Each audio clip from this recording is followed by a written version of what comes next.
Good afternoon, welcome to the Professor Maima Show. Hope you are doing well wherever you're watching me around the world.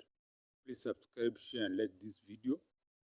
So if you have not been living on the moon, you know that in 30 days time there will be the American elections. I think it's November 4th.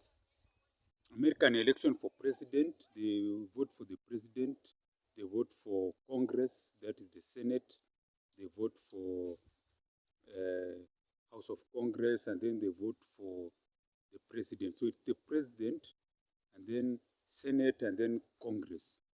So those three levels, the American elections. Now these elections have two main contenders. We have Donald J. Trump on the Republican side, and then you have Harris on the Democratic Party. Kamala Harris, yes, Kamala. Donald Trump Republican, Kamala Harris Democrat. So they are neck and neck. The polls show them close together. So that's what I'm saying, the new world order. After that election on November 5th, the world will change. America will either have its first woman president, never have a female woman president, or they will have the first president in American history to be re-elected after losing an election. Usually what happens in America, once president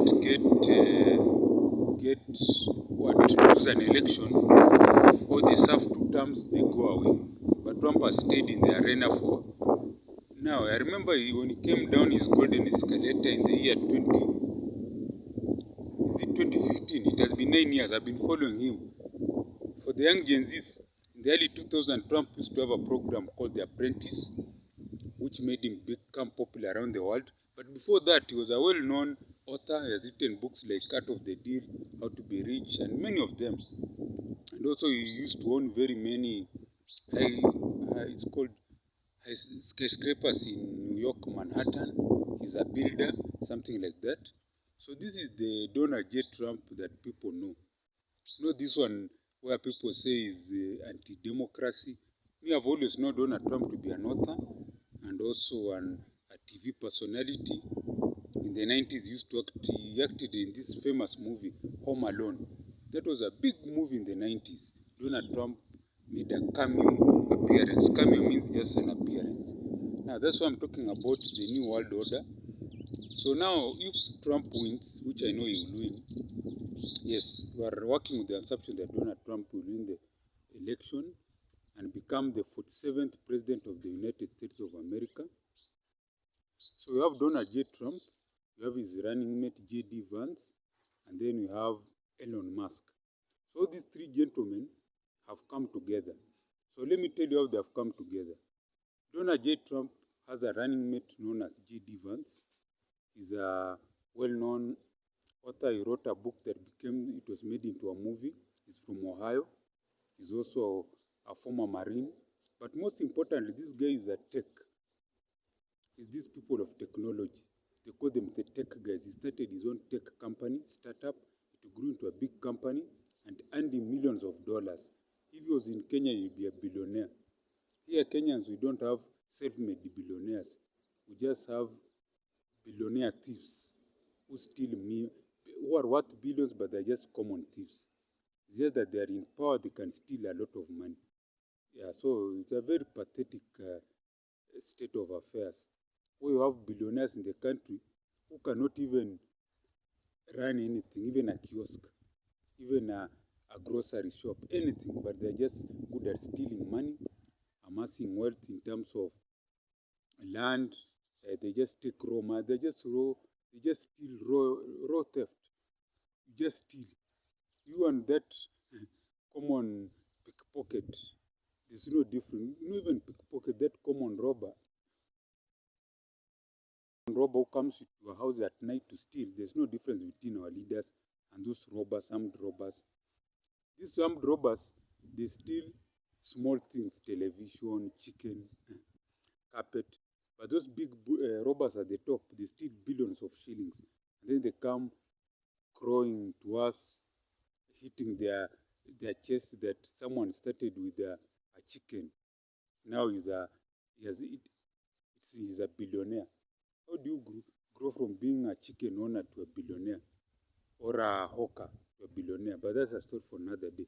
So this new world order of Trump, the Brush, New Yorker builder, author, real estate developer, and is running with JD Vance, a tech startup, former Marine, and Elon Musk, the richest man in the world, worth over $200 billion, the owner of Tesla company, car company, the X-Space, I don't know, they say the X-Space, things like those. These people have come together because Elon Musk endorsed Trump. So now they have come together to form a trio. I call them the three wise men. The three wise men, like in the Bible. So these are the three wise men of our times. These three people are going to change the world. And first of all, in terms its governance, first of all, the wars in the Middle East is going to end on day one when Trump takes the Bible and is sworn in as president. That war is over. Then the war between Ukraine and Russia will be over. Then now it will be competition between USA and China. Manufacturing, oil production. America will become the leading oil producer in the world. That will ensure that the oil prices in the world will go down.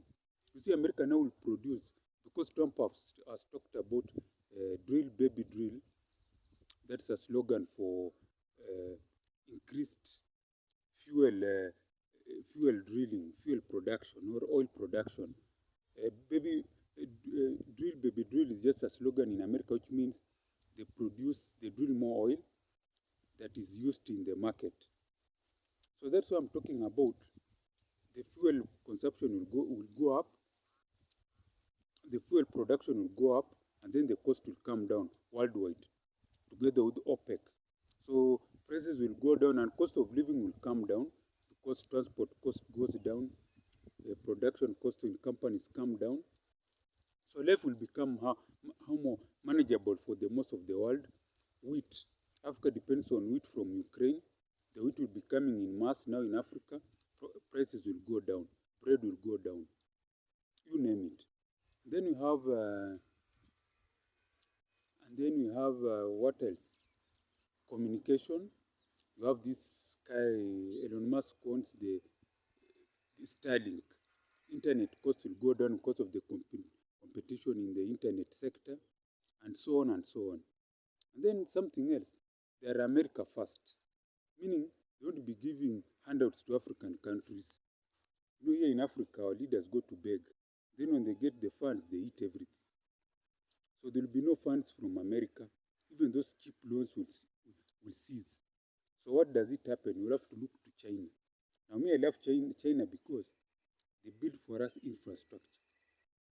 They don't give our leaders money. You see, this is here what happens. The Chinese came and built it. They build it. They did not give the Kenyan government money. That's one thing people are not understanding. The Chinese government built that rail with their own cost. So now they are managing it as they repay back their money. The same with the expressway. So they build infrastructure for you, and then now they manage it to recoup their money. Not that like Americans, they give us money. No. So Chinese will be hard on us. So more infrastructure will happen in Africa, more so Kenya, and that will mean more development, more money. And then our leaders will have to, what can I say? Will have to focus on things that develop the country. They'll have to focus on issues and projects that develop this country, reduce poverty, create jobs for these young Gen Zs, and take Kenya into a middle-income country. That's how I'm seeing this thing. That's why I'm talking about the New World Order. We have an America that's focused on fuel production, developing its own people, and world peace. Not this country. Now you have America, which is funding wars, which is giving money for our leaders to eat, so that they promote their agendas. This is called what the alphabet people. You know those alphabet people? You know them, eh? We don't want YouTube to give us a strike. The alphabet people and that nonsense we talk about. So now the new world order means there'll be peace in the world. It will mean China and America will go back to their back and forth in terms of trade, technology. There will be more mean tweets from Trump. There will be a peaceful world. African countries will have to rely on their own means to survive. They'll have to turn east for more construction. And then it also means that as Africans, we'll have to be thinking of forming our own African Union. In other words, Africa should become a country. So there will be more push for Africa to become one country, a federation under one leader, borderless, something like that. Not like this now where we have a situation whereby we have so many borders. Some countries are so small, like the capital city of Nairobi is even bigger than some of these countries in West Africa, some of them. So Africa should be borderless. It will be a new order whereby Africa fights to be one country, borderless, use of resources. Like for example, let me give an example. Zaire has the rivers in Zaire is enough to produce hydroelectric power for the whole of Africa. And that can happen. Then South Africa with its technology is enough to help Africa take its first man and woman to space. The Arab world with their oil can help Africa have cheaper fuel and develop. West Africans with their innovation, their creativity, their business acumen can help Africa become an economic giant in Africa.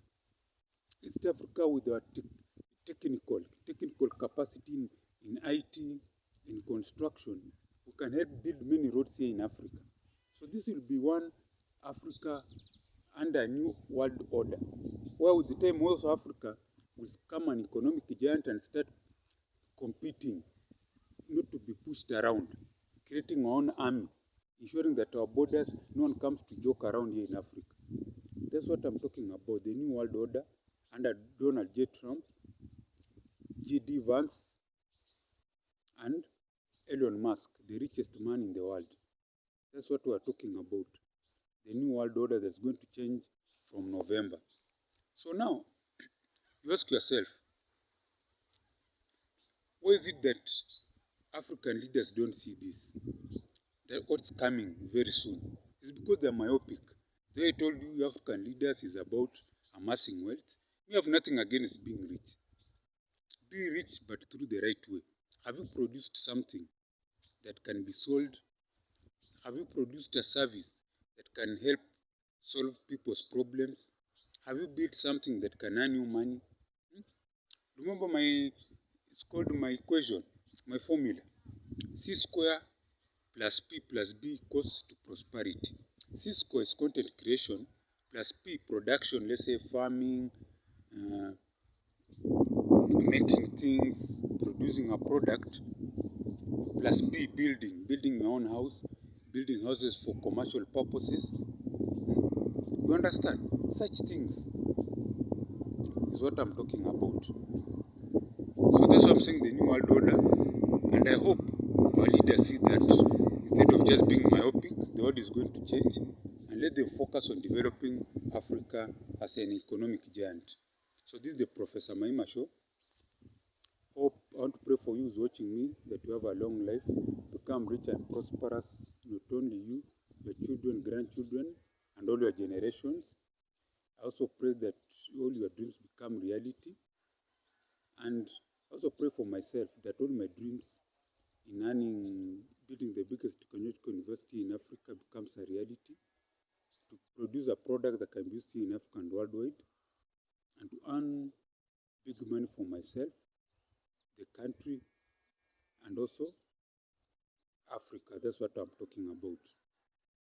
And also, if you like what I've said on this channel, you can send something on the mobile and paste it down there. That is +254 769 729 327. I repeat again, mobile M-Pesa +254 769 729 327. And as I always say, gwaheri ya kuonana, gwaheri.